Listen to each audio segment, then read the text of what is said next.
10 NHL arenas that no longer exist, Part 2. Maple Leaf Gardens. Maple Leaf Gardens hailed as a hockey cathedral, hosting the Toronto Maple Leafs from 1931 to 1999, but also housing the Toronto Marlboros of the OHL and the Toronto Toros of the WHA, solidifying its status as a prominent hockey arena. Constructed in an impressive 5 months and 2 weeks in 1931, the Gardens stood tall with a price tag of 1.5 million Canadian dollars, opening on November 12, 1931, with a 2-1 loss for the Maple Leafs against the Chicago Blackhawks. The season soon turned victorious as the Leafs secured their first Stanley Cup. From 1941 to 1951, they dominated the game, clinching an additional 6 championships, etching their mark in history.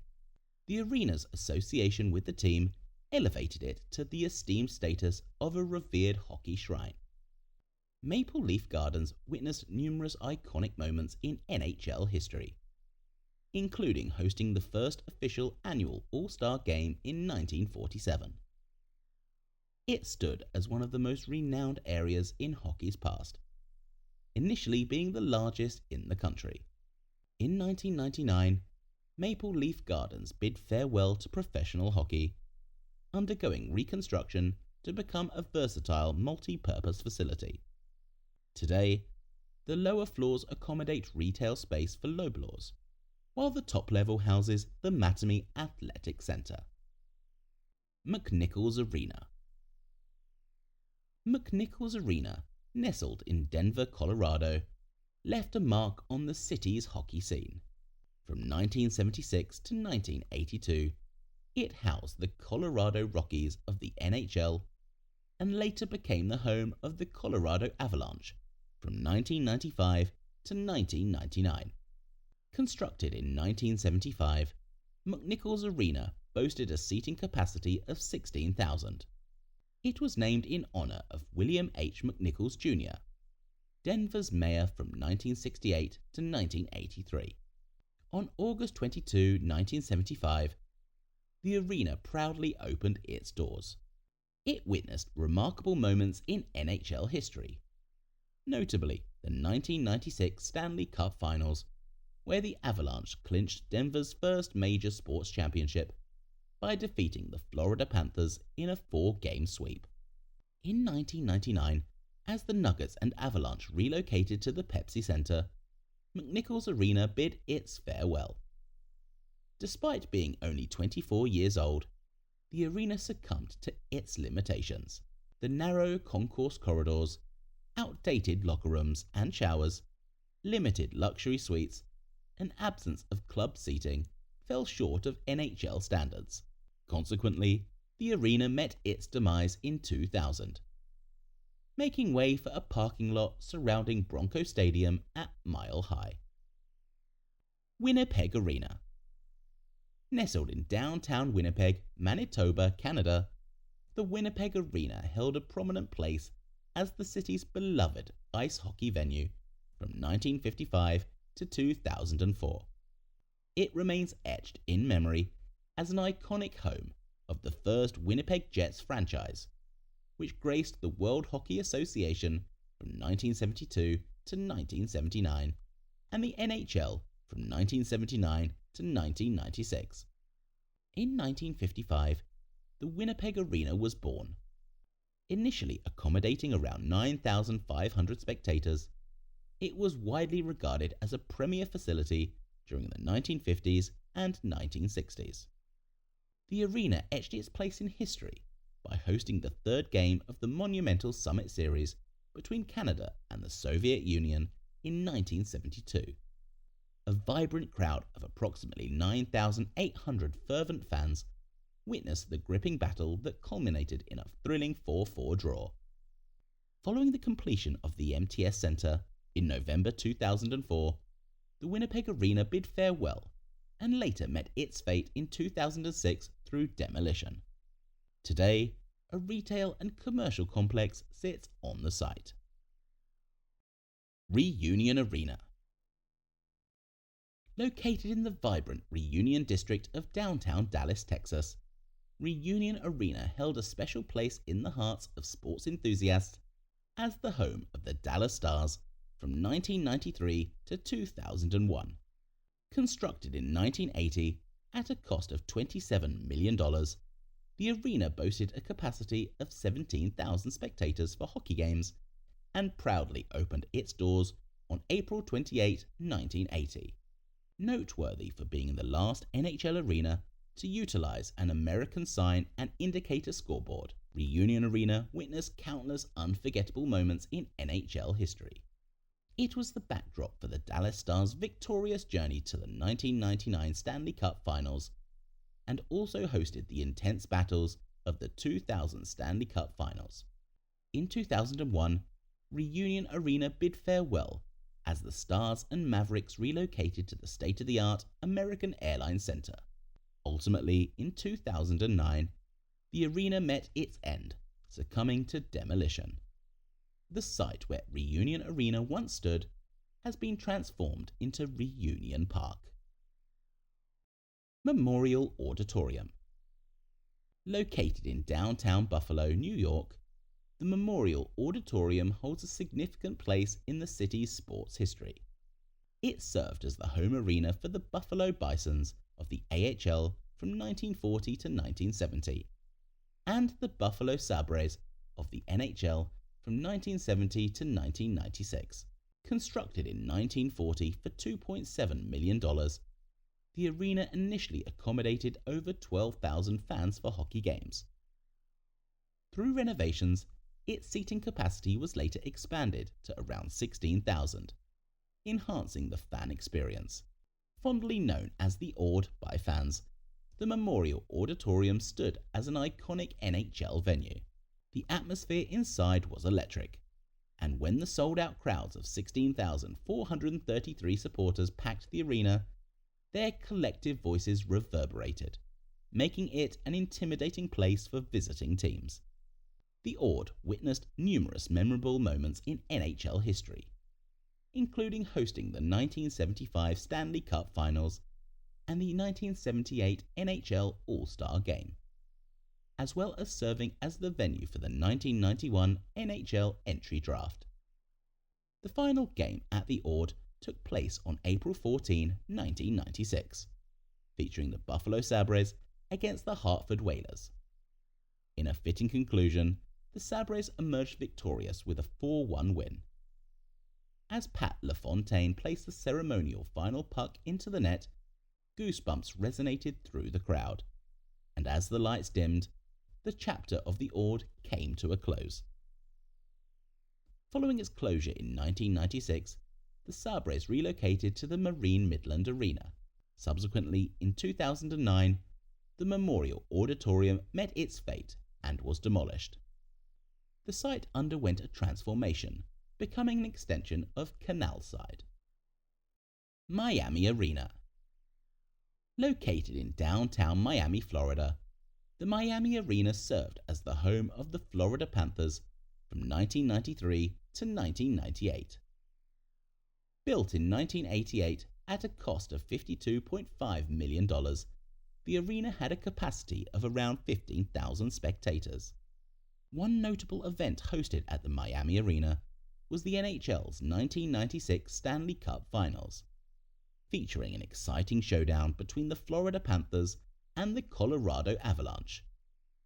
However, as the late 1980s gave way to the late 1990s, the Miami Arena, like many other sports arenas of its time, began to show signs of aging despite being just a decade old. Its seating capacity was comparatively low, and teams desired newer and more modern facilities. In 1998, the Florida Panthers relocated to the National Car Rental Center, rendering the Miami Arena inactive. Subsequently, in 1999, the Miami Arena ceased operations and was ultimately demolished in 2008.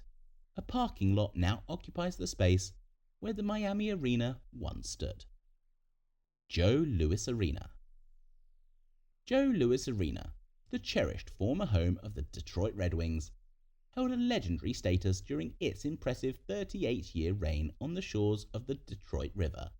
Opening its doors in 1979, this illustrious arena, boasting a seating capacity of 20,058, replaced the Red Wings' previous home at Olympia Stadium.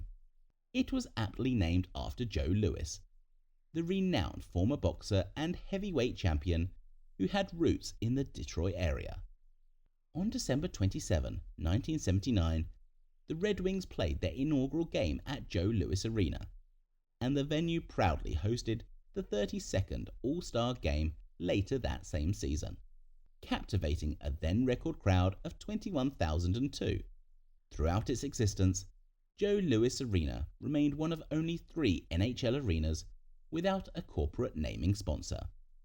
Affectionately referred to as the Joe by passionate fans, the arena held the distinction of being the second oldest NHL venue following Madison Square Garden.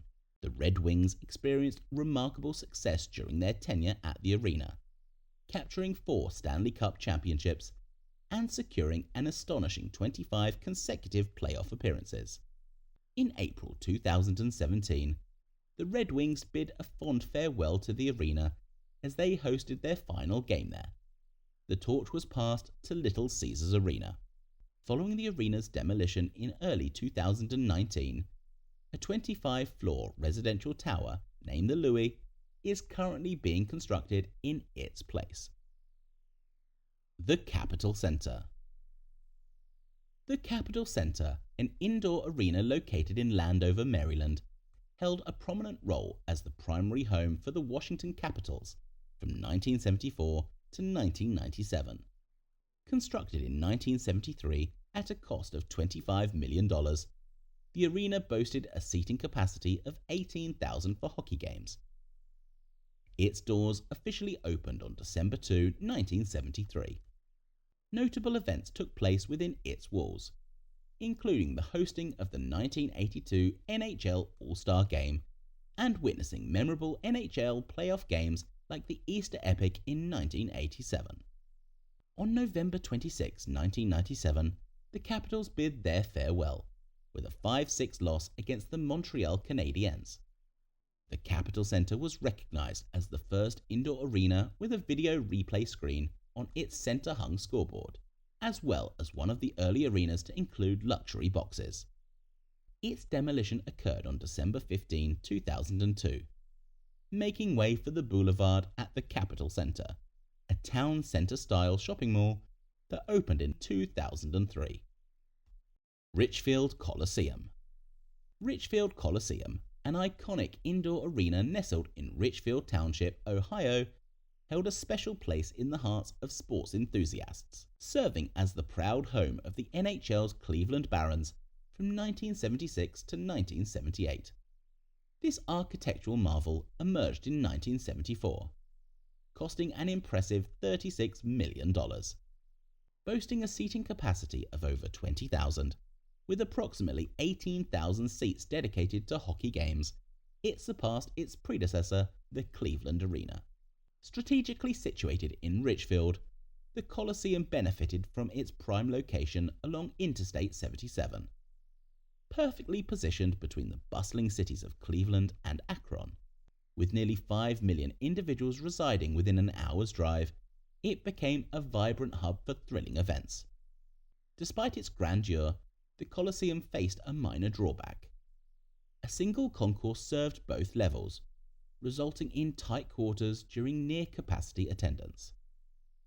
Notably, the uppermost level housed the revenue-generating luxury suites, inadvertently providing less desirable views for its occupants. The Coliseum stood vacant for 5 years after 1994, when it was last used. It was acquired and subsequently demolished in 1999 by the National Park Service, and it made way for the Cuyahoga Valley National Park. The Mutual Street Arena. The Mutual Street Arena played a significant role in ice hockey history as the inaugural home of the Toronto Maple Leafs.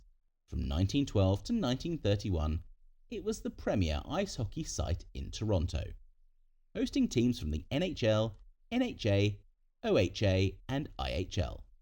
Built in the 1920s to accommodate the city's growing population, the arena cost $500,000 Canadian and became Canada's largest auditorium.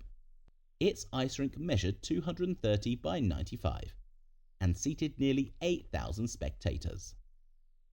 Opening on October 7, 1912, it quickly became a hub for hockey, with the first game taking place in November of the same year. The Mutual Street Arena also made history with groundbreaking radio broadcasts. It was the site of the first ever radio broadcast of an ice hockey game and the first radio broadcast of an NHL game.